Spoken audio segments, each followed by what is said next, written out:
A continuación, palabras a cargo del graduando de mayor reconocimiento, Madrid García Sofía Selene.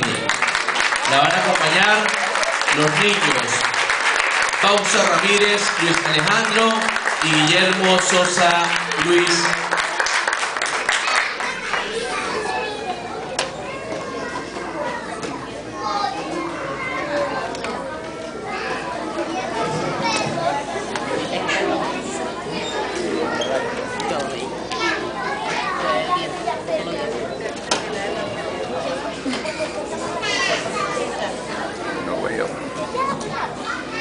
¡Bravo, Sofi!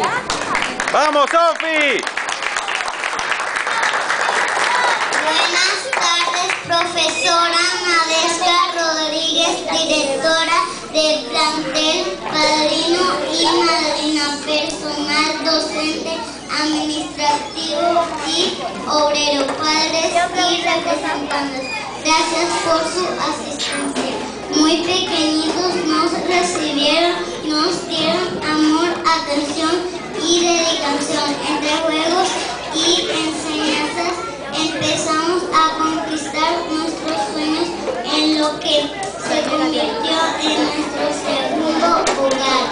Hoy estamos más grandes y debemos despedirnos. Hoy dejamos nuestra escuela, la de mesas de colores y piscinas de pelotas, nuestra pequeña pero gran familia, el preescolar Jean-Piaget.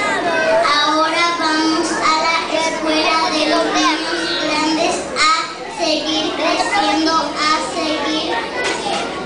seguir conquistando nuestros sueños. Contamos con una excelente preparación académica. Gracias a todos ustedes, directora, coordinadora, queridas maestras, profesoras de inglés, baile, karate y también a nuestros padres.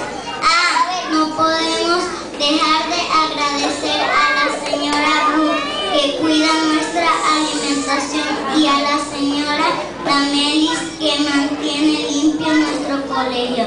Desde nuestro pequeño corazón, gracias. ¡Bravo! ¡Qué hermoso!